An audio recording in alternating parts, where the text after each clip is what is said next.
no. asalaamaaleykum mbooloo mi ñu ngi leen di nuyu di leen siyaar di tàmbali si nuyoo bi sunu kilifa yi nga xamante ne ni kilifa diine yi nga xam ne ñu ngi fi nekk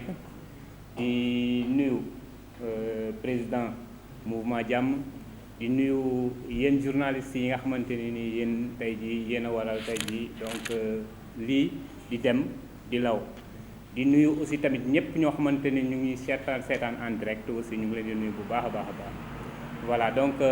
tey dañoo ñëw ànd ak mouvement jàmm man maa ngi tudd Souleymane Mangane di chargé de mission au niveau des mutuelles de santé régionales au niveau de Dakar donc bi ñu déggee initiative bi ñu waxtaan si ak Baye Seydi mu wooñu ñu waxtaan ak kilifa gi ndaxte tey soo xoolee tey gis nañ ni àddina bi tey metti na Sénégal metti na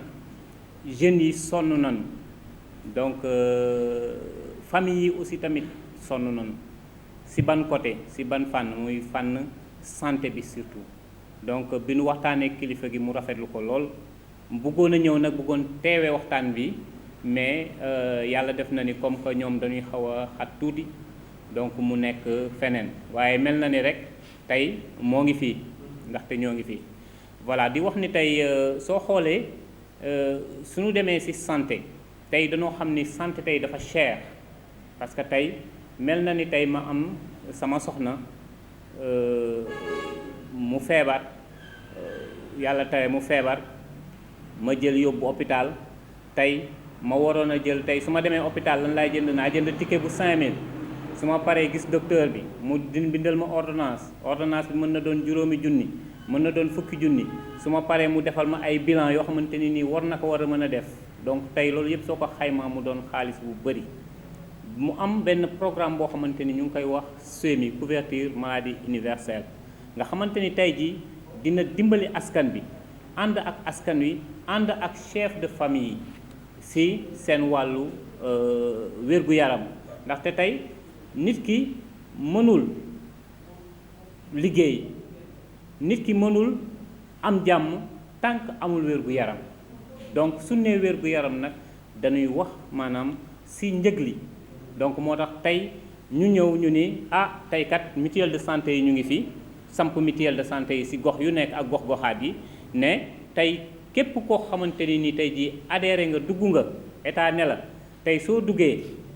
da ngay yaa ngi inscrire à 3500 francs juróom-ñaar téeméer soo paree si juróom-ñaar téeméer yooyu da ngay jënd benn carnet boo xamante ni ñaar téeméer la loolu soo ko boolee yëpp du juróom-ñetti téeméer muy 4500 francs donc loolu soo ko amee mu ni la état ne la tey am nga couverture 1 an maanaam tey jii si at boobu yëpp saa boo feebaree nga war a dem hôpital dinañ la faj bi nan lay demee maanaam dina jël 80%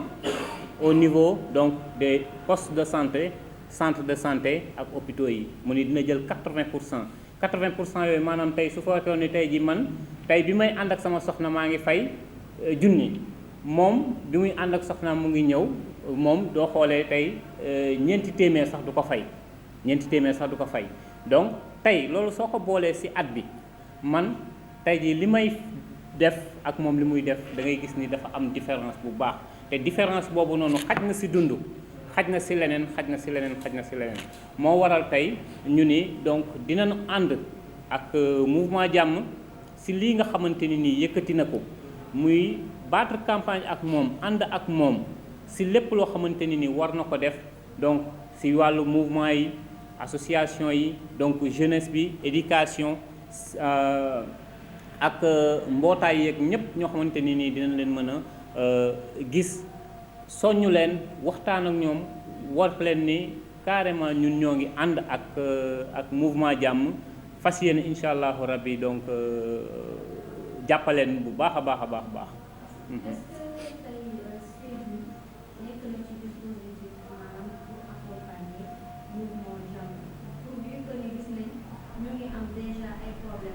déjà état bi yoroon na leen ay milliards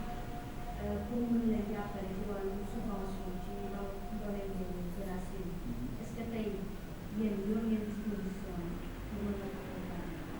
waaw xam nga maanaam loolu mën naa ni sax day am ci bépp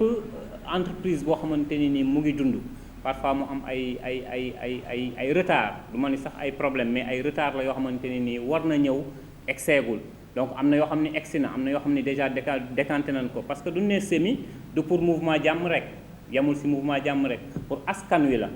donc kon toujours donc on est prêt toujours à accompagner donc le mouvement ak bépp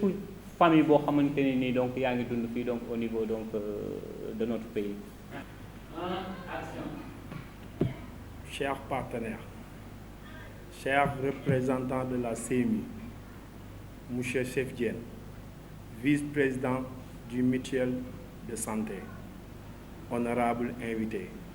à vos titres et vos rangs, ñu ngi leen di wax asalaamaaleykum di leen dalal ak jàmm di am mbégte bokk ak yéen xew-xew bii tey muy lan di lancement officiel mouvement jàmm comme ni nu ko waxee léegi jàmm day benn initiative ba nga xam ni ci ay ndaw la jóge ay ndaw yu am Pastef ay ndaw yu xarañ ay ndaw yu am benn bëgg-bëgg mooy seen ëllëg bu mucc ayib ci loolu la ñuy profité assurer leen wax leen ni on vous a écouté et on a compris et maintenant on est prêt à vous servir ëllëgu ndaw ci ndaw la mën a dépendre pour mu baax waaye ci bu mag bi muusee war na koo mën a gunge ngir mu mucc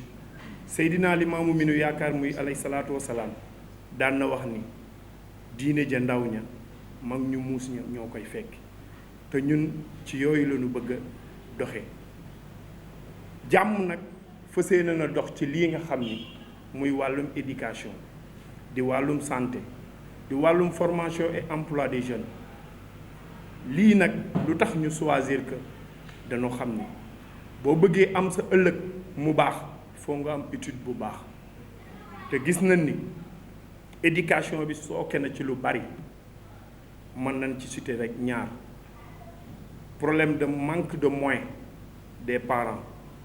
tax xale mënatul poursuivre jàngam jàmm ni loolu dafay deñ jàmm ni dina jóg ngir gunge xale boobu ngir mu am kaaraange ci wàllum jàngam gunge ko ba nga xam ni xale bi dina jàng ba am ay diplôme am ci jàmm ñu constaté waat beneen ci wàllum éducation mooy problème de manque d'infrastructures sanitaires yi am ci école yi jàmm jug na def ci ay investigation dem na ci terrain bi xool les manquements fas yéene nañ ci bay suñu waar xool nun ko mën a saafaraa ñu saafara ko beneen bi mooy wàllum santé boo bëggee jàng te amoo wér-gu-yaram mënoo dem soo bëggee réussir te wér-gu-yaram amul doo dem jàmm taxaw ngir sàmm loolu ngir xale yi bu nu feebaree mën a faju ci jàmm looloo tax ñu jub ànd seeg suñu partenaire bii di couverture maladie universelle ñu ngi sant bu baax di gërëm le président union régionale du mutuelle de santé de Dakar muy Moustapha Meng mi nu yabal Souleymane Mangane mii nga xam ni moo ko fi représenté tey ci ay fan yu néew ñu war a signer ay convention de partenariat ngir dëggal lii rek jàmm jug pour dox ko ci wàllum wér-gu-yaram bi ci loolu tamit la jàmm ne boo amee éducation am wér-gu-yaram nga jàng ba pare war ngaa mën a def formation nag am liggéey jàmm ni tamit loolu duñ ci dox duñ ci bàyyi duñ ci des ginnaaw dinañ fexe gunge suñuy rakk gunge suñuy morom ba bu ñu jàngee ba pare ba am seen wér-gu-yaram def seeni formation am seeni diplôme ngir mën a am seeni liggéey jariñ seeni parents ndax loolu mooy la nga xam ni moo jaadu ci ndaw bu nu jugee ci loolu tamit jàmm ni du fàtte sunu yaay yi jàmbaare yooyu ña nga xam ni mënoo dox tey te doo leen gis ñuy sonn di daan seen doole ngir lan njaboot gi am réussite bu baax dinañ leen gunge incha allahu rabbi ci seen wàllum financement yi moo xam GIE la ONG groupement des familles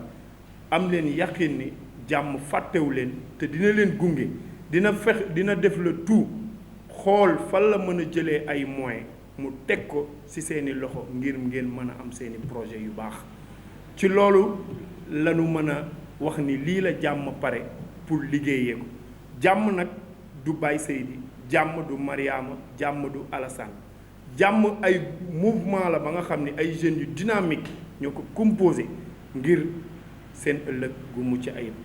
fi ñuy terminer nag mooy jàmm fesee na def ay social yu am doole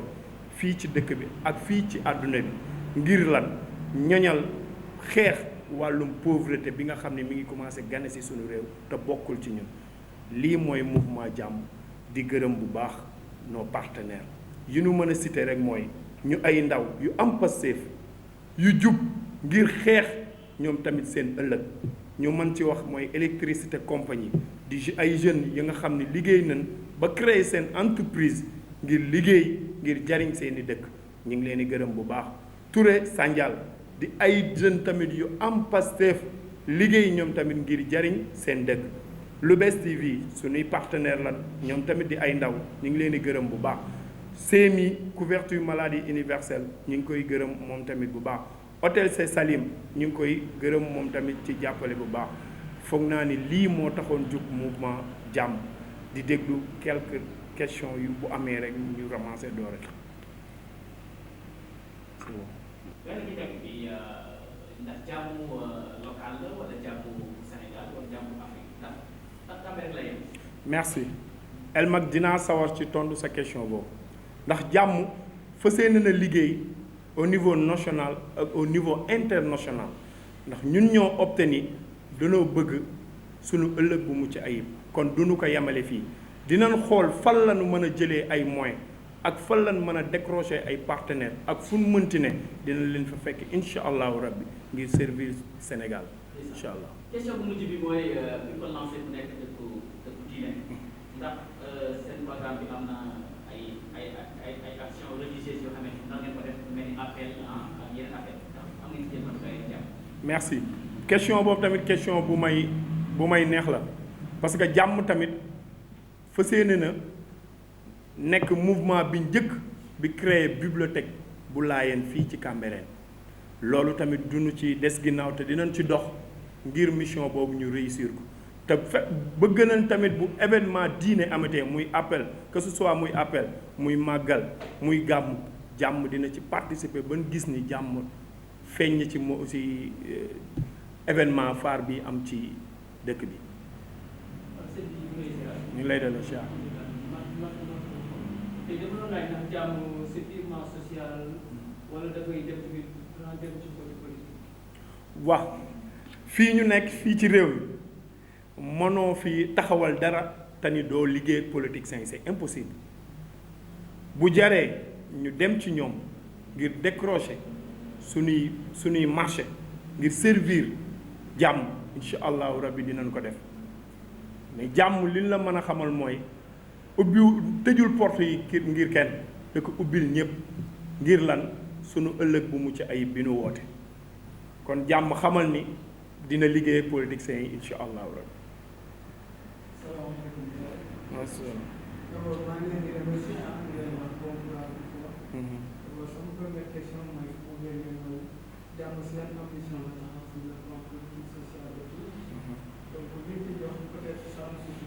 Ensuite, damay dégg ngay wax si côté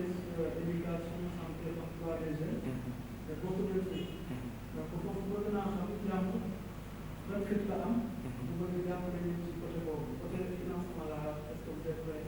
jàppale jeunes ci à ce point mouvement jàmm aussi tamit dama koy tiital parce que gis nañ fi mouvement yu bari mouvement yi bu juddoo quelques années wala quelques mois xaalis ñëw ko tas dan ma nekk seen base au fond parce que vous êtes prêt pour affronter potentiel problème yi ñëw waaw ñu dégg aussi ay potentiel est-ce que doo ñëw par benn question après ñu tontu nga dem voilà ok su la nekkee donc kon question bi ngay répondre mooy côté éducation santé problème yooyu yoo xam ne moom moo nekk problème mu phare jàmm ne dafa pare pour soutenir jeunes si Cambérène jàmm fan la basé exact gën ko détail bon comme pour préciser benn affaire rek du jeunesse su Cambérène jeunesse su Sénégal ndax jàmm dafa ubbi plateforme am au niveau national au niveau international dañuy créer ay partenaires ya nga xam ni ñi ngi ci sous-région bi ak ñi ngi ci bitim réew ngir liggéey ak ñoom ba nga xam ni problème yu nu am dañ koy mën a saafara daar lu tax ñu am fitu wax ni mën nañu saafara jàngoro yi y a des bonnes volontés qui sont là il y a des partenaires qui sont prêts à accompagner jàmm comme ni ma la ko cité leen CMI benn fan la ñu waxtaan ñun ak ñoom may saluer seen président bi ma ubbil may opportunité boobu démb ci guddi ñu waxtaan man ak moom ba mu yebal ma représentant bi suñu fi jugee ci ay fan yi néew di ngeen gis jàmm signé premier partenariat am ak CMI ak formation des jeunes bi tamit am nañ ci ay partenaires yu ñuy discuter yooyu tamit pare jox nañu seen accord te fii ak ay bis yu néew di ngeen gis ni jàmm tamit dina signé beneen partenariat ak yeneen ONG yu fi nekk ci lu tax ñu ñemee wax loolu parce que tamit bon yàlla may nañu ñu nekk ay ndaw mais am ay relation yu ñu permettre ñu décrocher yenn mbir indil ko wax nañ ni suñu amul moyens yi 100% dina nekk influenceurs yi mooy maanaam di dénoncer di wàcc ci terrain bi di xool la fa nekk bu nu ko mënul saafara tamit dinañ ko dénoncer ndax l'État est là pour tout le monde dinañ ko dénoncer wax ak état mu def ay prise en charge pour saafara loolu muy doon solution éternelle mu bañ a amati ci aspect yi nu lim yépp lii moo tax jàmm am fitu ni lii dinañ ko saafara insha allahu rabbi. comme information aussi dégg naa ne jàmm bon jàmm avancé na ci sous-région bi bu baax a baax waaw jàmm avancé na ci sous-région bi bu baax a baax ba mën na ni am nañ ay dëkk yu bari ya nga xam ni am nañ fa ay représentants comme par exemple mën naa ni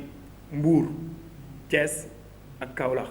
en ce moment am nañ ña nga xam ni ña nga fa ñi ngi discuter ak ñoom te bu lancement bi jàllee di ngeen gis ni jàmm dina def ay voyage yu ndaw ci sous-région bi pour gën a dëggal li mu wax incha allah. ngeen am ngeen ay partenaires est-ce que vous avez suivi di ngeen am potentiel insérer jeunesse bi pour ñu parce que fii Sénégal dañuy gis lu bari da ngay def signer partenaire que si signer partenaire nga ko wax après mu yem mouvement tamit dañuy def trop de promesse dara xelu jeunes yi mais toujours doo gis résultat est-ce que vous êtes prêt pour passer bien sûr moo tax ñu ni jàmm à partir de là opteetul wax fii la yem bu nu lancé ginnaaw ba nu lancé mouvement ba pare ci point de presse jàmm pare na noppi na ngir pare pour néewal kàddoom mais lan mooy résultat jàmm mooy ay actes yi muy teg nit ñi di ko tegal seen bët loolu moom amal yaxin ni du nu signé ak benn partenaire ci signature yi nga xam ni amul ci critères yu leer yu mu tegu loolu moom ñu ngi ciy dalal sa xel bu baax a baax merci. Voilà, moi, vraiment faire la réflexion avec vous, également chef, aussi son confrère. Alors, ma question pour moi, parce que le dernier recensement au niveau des Cameroun, il y a plus de 23 associations ou de mouvements qui existent là. Je pense que nous avons une question tellement. Alors, en réalité, là, nous avons différencié le mouvement avec deuxième aspect, pourquoi il y a une relancer aussi un mouvement alors que vous n'êtes pas de façon parallèle. wax différence bi ak mouvement jàmm am na ndax boo xoolee association yi fi créé yu bari muy que ce soit muy association mouvement benn nit moo koy initier benn nit mooy moteur bi benn nit mooy doole bi te jàmm du benn nit jàmm ay jeunes lañ yu dynamique am Pastef lool am compétence ñoo jug ngir xeex te ay jeunes bu nu jugee pour xeex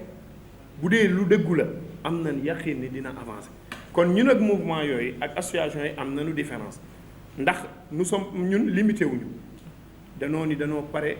ngir liggéey bi fu mu mënti nekk ci àdduna jàmm pare na pour dem foofu ngir relever défi boobu noonu beneen aspect bi nga wax ma nga ñëwaat ci tuuti mu leer ma xam ko. mooy pourquoi demoo leen adhéré ci yeneen mouvement yi. non parce que gis nañ ni li fi ne doyatuñu li fi ne doyatuñu mooy dafa bëri ay wax yi nga xam ni gisuñu résultat yi léegi jàmm ni nanu détaché wu dem uti ay résultat bàyyi wax ji mais loolu taxul ñu bañ a ànd ak ñoom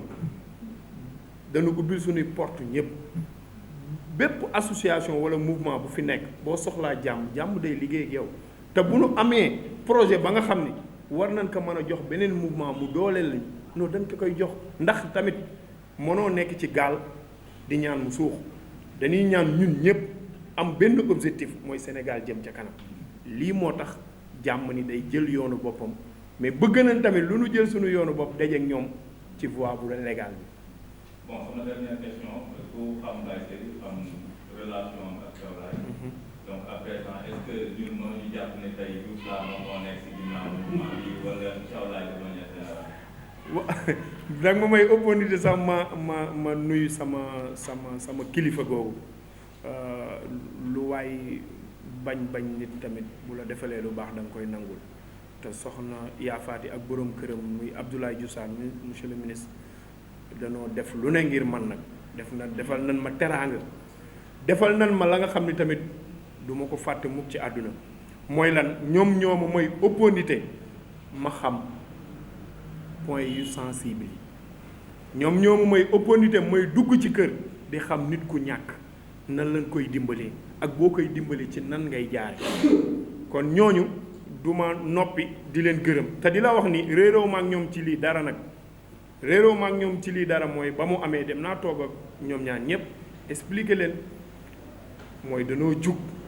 ngir xeex suñu ëllëg te bu nu bëggee xeex suñu ëllëg foo ko tamit ñu am lu nu sacrifier ngir doxal loolu lii nii ñu nekk bu dee si Thiawlaye lañu war a dem jëli ay moyens pour def ko non dañuy dem ci moom jëli ko bu dee ci monsieur le ministre Abdoulaye Diouf Sarr la ñuy jaar pour dem jëli ko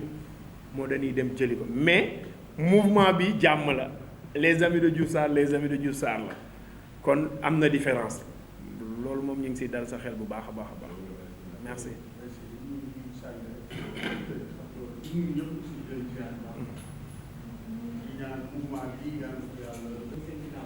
ci wax nga léegi C bi. au niveau de Cambérène laay jógee suñu siège de santé bi fi nekk. ñu bëri inscrire yoon nañu. mais malheureusement moins de 2 ans 1 an. après dañu am problème financement bi dañu fekk léegi. pharmacie bi ñëw na subventionné pour mu di arrêté. côté feebar faj yi. surtout côté Cambérène est-ce que dinañu bàyyi ngeen ci xel parce que côté boobu ñu jël de moom problème bi côté boobu. bien sûr que mooy comme li ñu wax léegi rek. jàmm xëyul xëy rek jug taxaw jàmm dafa jug dafay investigation bi yu leer gis nga wax balaa muy mën a neex nga duut baaraam ba mën nga bëgg amoon na yéene torop mais ku naan la mi ngi nii kooku la gën a am sañ-sañ ñun def nan investigation yi ba pare xam nan lan moo doon problème bi te incha allahu rabbi loolu doon problème loolu jàmm moo la koy assureel yow dinañ jug xeex wàllum chômage bi bu baax a baax xeex bu baax ku feebar mën a faju ci jàmm ànd seeg suñuy partenaires yi ma la wax léegi mooy seeni incha allahu rabbi loolu moom na sa xel dal incha allah merci.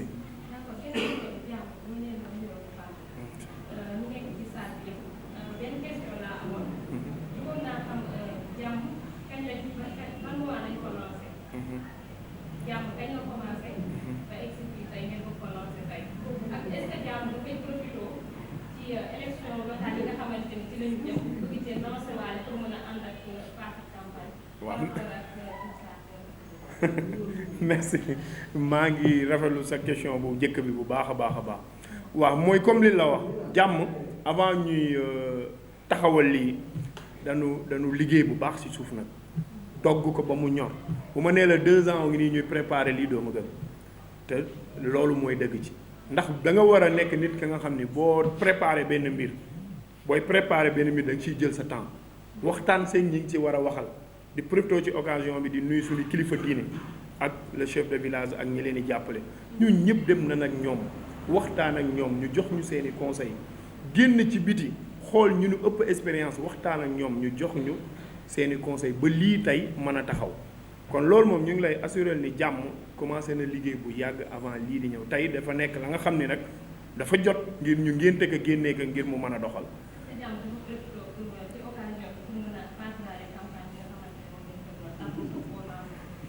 non non bu ñu doon profité pour def loolu ñun am nan ñun nous sommes tamit des influenceurs am nañ doole nag ci dëkk bii te xam nañ nu fi tamit kon dinañ profité def balaa lii di balaa ñuy am ay liste yu ñuy dem ba ñu naan campagne léegul bu doon jàmm dafa am objectif fu campagne wala législative yi jàmm dina am député bu ñu fi investir loolu moom maa ngi la si assuré nii seen bokkul ak sax volet jàmm ni muy doxee.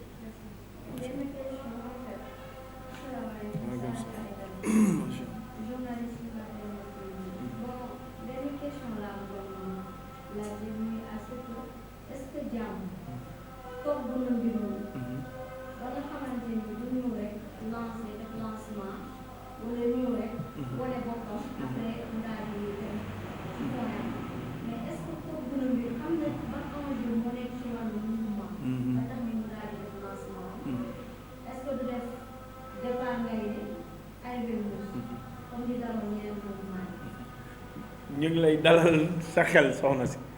bañee ko ba may ubbi boo ma déggee maa ngi koy wax maa ngi naan ndaw ñi déglu naa leen te comprendre naa te incha allahu rabbi on est prêt à vous servir loolu ñun ñoo ko engagé wu ndax dañu yàgg poussé si lii mais ñu naan jotagul bu jotee rek dinañ ko def ñuy togg di togg ba nga xam ni nag ay nit ñoo taxaw ni nu nag li ngeen di togg ñor na yàkka leen ko ñu dóoru am fitu taxaw nag ni lancement bi jot na ngir jàmm jub dox te ba ñëw gëstooti ginnaaw ñu ngi lay dalal sa xel ni bu lay invité waat yow fii ci ay action lay doon incha allah. Merci. J'aimerais vous donner la parole à le représentant di Sémi bien sûr après Chef Diène bon. ok di jël nuyoo beeg ziar di ko jox Tamsir mi leen fi teewal di ko jox wàccuwaayam di nuyu waa mouvement bi yëpp di si ciital le président Baye Seydi yaakaar naa ni sunu teewaay tey fii ñun ñëpp xam nañ ni c'est un jeune engagé boo xamante ni yàgg na ci liggéey bi lenn rek moo ko yitteel muy le bien-être de Cambérène yàgg taxawu dëkk bi ci ay action yoo xamante ni ñun ñëpp teg nañ si sunu bët donc bu amee mouvement di lancer mouvement bi aussi yaakaar naa ni ñun ñi nga xamante ni aussi si développement dañuy yëngu que dafa am loo xamante ni dañuy faral di ko wax te léegi sama naataango bi daal ciy jaar muy il est temps que la jeunesse ñu jël relève bi ñu jël seen engagement kon loolu aussi ñun mënul lu dul dañ koy di soutenir vraiment ñun tamit di wax ni en tant que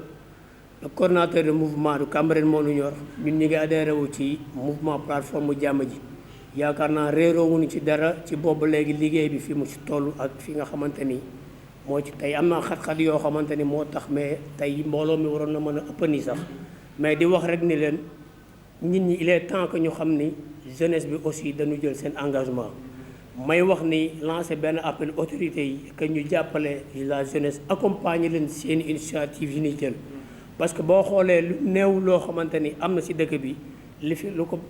maanaam li ci ëpp jeunesse bi ñoom ñoo engagé wu te il est temps ñu xam ne jeunesse bu Cambérène aussi danoo boole seen force teewul kenn ku ci nekk ca la nga nekk yaa ngi fay ne di ko toxal mais bu intérêt Cambérène taxawee ñun ñëpp dañuy bàyyi suñu lépp ñëw dajaloo di wax ne rek ñun aussi on est dedans de à 100% jàppale mouvement jàmm ak ay partenaires am bu ko defee loolu laa ne woon naa ko ci dolli di jégalu lu baax asalaamaaleykum wa rahmatulahi taala wa barakaatu.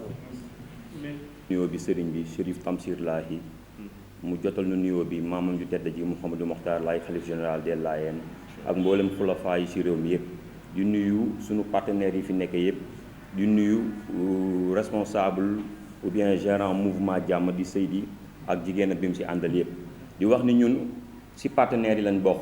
parce que moi man maay monsieur Momar Laye Sène nekk gérant EC signifie